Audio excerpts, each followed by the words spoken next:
नमस्कार, मैं जितेंद्र चतुर्वेदी। आखिर अचानक कौन सा आसमान टूट पड़ा कि आम आदमी पार्टी के अगुआ और दिल्ली के मुखिया इस कदर बिफर पड़े हैं। और सवाल यह भी है कि ये संजय सिंह इतने तल्ख क्यों हो गए हैं।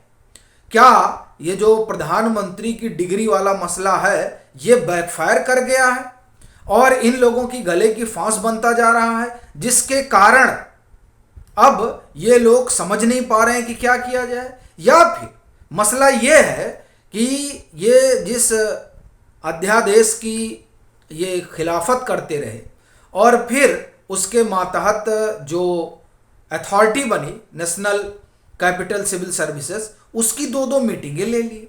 उस मीटिंगों में जो निर्णय हुआ, अब उस निर्णय को कटघरे में खड़ा कर रहे हैं और केंद्र सरकार को आड़े हाथ ले रहे हैं। तो क्या इसके पीछे कोई स्ट्रेटजी है, चूंकि मामला सुप्रीम कोर्ट में है। और फिर एक सवाल यह भी उठ रहा है कि ये जो फेरबदल हुआ है, इस फेरबदल का कहीं शीश महल को लेकर जो जांच पड़ताल चल रही है उससे तो नहीं है। ये तमाम सवाल हैं जो आम आदमी पार्टी की सरकार के सामने खड़े हैं। लेकिन एक बात जो सबसे ज्यादा चौंका रही है वो ये कि संजय सिंह इतने तल्ख क्यों नजर आ रहे हैं।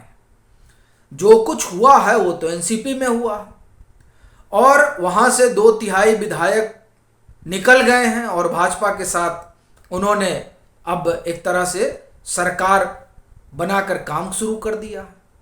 तो ये बात आपको क्यों खटक रही है? क्या आम आदमी पार्टी को इस बात का डर सता रहा है कि जो एनसीपी के साथ हुआ, जो शिवसेना के साथ हुआ, क्या वही इतिहास उनके साथ भी दोहराया जा सकता है दिल्ली में और पंजाब में? क्योंकि जिस तरह की परिस्थितियां एनसीपी के भीतर रही, कमोबेश उसी तरह की परिस्थितियों की चर्चा तो आम आदमी पार्टी के भीतर भी है, ऐसा कहा जा रहा है। देखिए, Manish Sisodia behind the bar है, सब ये जानते हैं। और ये राजनीतिक गलियारों में चर्चा भी रही कि भाई ये जो शराब घोटाला है, ये शराब घोटाला ब्रेन चाइल्ड है अरविंद केजरीवाल का। और ये एजेंसियों ने जो अपनी चार्जशीट दाखिल की है उसमें जो पूरी कहानी बताई है उसमें इस बात का जिक्र किया है। अब अगर ये ब्रेन चाइल्ड अरविंद केजरीवाल का है और मनीष सिसोदिया अंदर हैं, तो स्वाभाविक है कि एक खेमे में इस तरह की बात तो चल ही रही होगी। क्या ऐसा है? और क्या इसी वजह से संजय सिंह इतने, आप ये कहें कि आग बबूला हो गए हैं? और बड़ी चीज यह है कि जब ये तमाम नेता एनसीपी में थे तब उनको कोई भ्रष्टाचारी नहीं दिखाई दे रहा था। अब उन्हें सब भ्रष्टाचारी दिखाई दे रहे हैं जिन्होंने एनसीपी तोड़कर अलग राह पकड़ी है।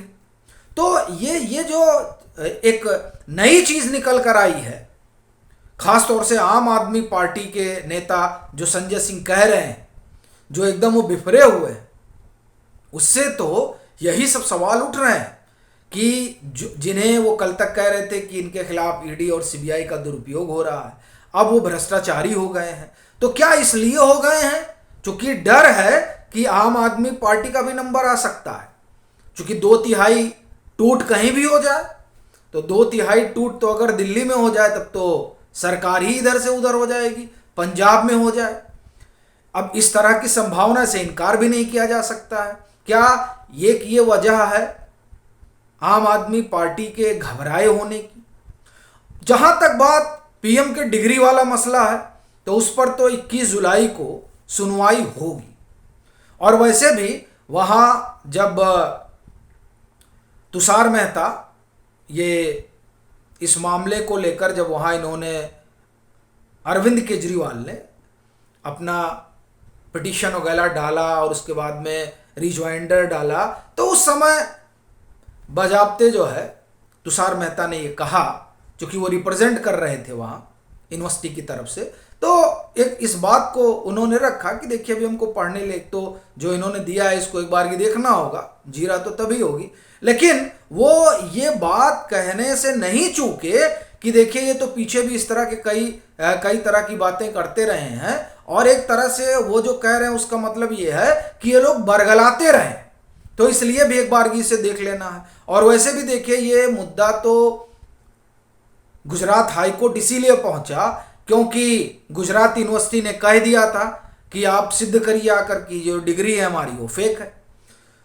तब याद आया कि नहीं, अब तो पहले पिटीशन डाल के और फिर से जो है मामला इसको सीधा किया जाए। तो इससे तो लग रहा है कि मामला टेढ़ा इनके लिए हो गया है डिग्री वाला।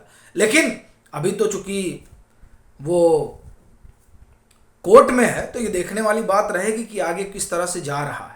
पर जो बड़ी चीज है वो ये कि ये अध्यादेश, इसको लेकर बड़ी मुखालफत हुई। अरविंद केजरीवाल ने खूब अभियान भी चलाया। फिर इसके मातहत जो National Capital Civil Services Authority बनी उसकी उन्होंने 2-2 बैठकें भी ली। और तब भी हम लोगों ने कहा था कि यह दरअसल पूरा राजनीति है अरविंद केजरीवाल का। अब उन्होंने 2 बैठकें ली और अब उनके यहां से बयान आ रहा है कि जो उन्होंने निर्णय लिया उसको तो पलट दिया गया। और यह आप देखिए कि यह बयान किस समय आ रहा है, जब वो पिटीशन डालते हैं इसको अध्यादेश वाले मसले को लेकर और चुनौती देते हैं केंद्र सरकार के अध्यादेश को। ये जब मामला वहां पहुंच जाता है उसके बाद इस तरीके का बयान आता है। तो क्या ये ग्राउंड बनाया जा रहा है कि देखिए इन्होंने तो ये ले आए, लेकिन फिर भी जो चुनी हुई सरकार है उसका कहां माना जा रहा है? क्योंकि जो अथॉरिटी बनाई गई वहां बहुमत से फैसला होगा और बहुमत में देखिए 2 अधिकारी हैं और ये जो हम बात कर रहे हैं उसे पलट देते हैं। तो ऐसी स्थिति में चुनी हुई सरकार का जो आपने वर्डिक्ट दिया था, जो आपने जजमेंट दिया था, वो कहाँ बना रह पाता है? तो इस अध्यादेश को आपको खारिज करना चाहिए। क्या इस वजह से इस तरह की दलील सुप्रीम कोर्ट में रखी जा सके, इस कारण इस तरह की बात अब आ रही है? यह भी सवाल एक उठ रहा है। और जो बड़ी बात है कि ये जो सीएजी शीश महल की अब ऑडिटिंग कर रही है, इस ऑडिटिंग में पीडब्ल्यूडी से इसका ताल्लुक है और फिनांस डिपार्टमेंट से भी इसका ताल्लुक है। इन दोनों जगह की स्वाभाविक बात है कि फाइलों पर उनकी नजर होगी। और अभी आप देखिए कि पहले फिनांस जो है वो कैलाश गहलोत के पास हुआ करता था, अब वो चला गया आतिशी के पास। तो ये जो वहां गया उसके पीछे कई कारण हैं जिस पर हम लोगों ने चर्चा की।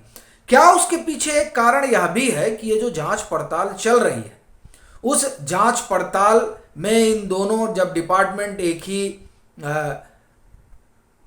मंत्री के पास रहेंगे और खास तौर से आतिशी के पास रहेंगे, तो वो तमाम चीजें जो मनीष सिसोदिया के दरमियान हुई हैं, क्योंकि मनीष सिसोदिया उस समय थे जब इनका ये शीश महल भी खड़ा हो रहा था, तो वित्त भी उन्हीं के पास था और पीडब्ल्यूडी भी उन्हीं के पास था।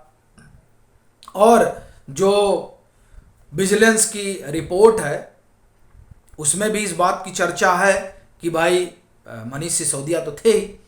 तो अब सवाल यह उठता है कि ये जो जांच पड़ताल सीएजी कर रहे हैं, उस जांच पड़ताल में ये दोनों विभाग एक मंत्री के भीतर ले जाने का क्या इससे भी कोई ताल्लुक है? और क्या जो तमाम चीजें निकल कर आ रही हैं वो चीजें आम आदमी पार्टी को डरा रही हैं, उनके अगुआ को डरा रही हैं? इस कारण भी ये आप एक तरह से कहें कि दोनों ही भाग क्लब करके एक मंत्री के पास रख दिए गए। ये देखिए, ये तमाम सवाल हैं जो खड़े हो रहे हैं। लेकिन जो सबसे बड़ा सवाल है वो ये कि आम आदमी पार्टी अब इतनी डरी हुई क्यों है? खास तौर से महाराष्ट्र के घटनाक्रम के बाद जिन 2 पार्टियों ने सबसे तीखी प्रतिक्रिया दी, उसमें एक तो टीएमसी है और दूसरी आम आदमी पार्टी है। तो क्या यहां इनको कुछ इस तरह की संभावना दिखाई दे रही है, या इनको भी डर सताया जा रहा है कि जब शरद पवार की एनसीपी नहीं बची तो हम कहां? ये भी एक वजह हो सकती है। लेकिन जो भी कारण हो, आम आदमी पार्टी के लिए संकट का समय तो चल ही रहा है। अभी देखने वाली बात रहेगी कि क्या होता है।